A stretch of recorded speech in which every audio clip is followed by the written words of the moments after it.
How to advertise your link from Temu on Facebook. So basically, what you're gonna have to do is simply go to Temu affiliate program, and then you're gonna have to click on share to earn, and you need this link here.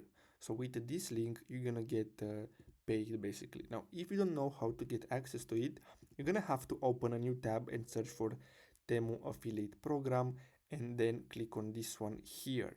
Then you're gonna get redirected here, and you can click on share to earn.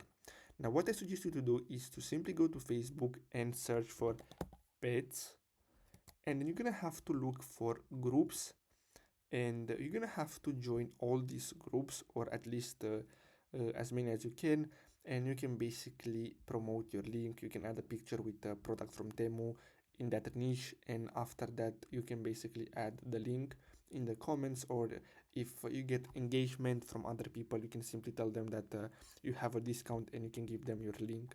So basically that's it for today's video. Thanks for watching.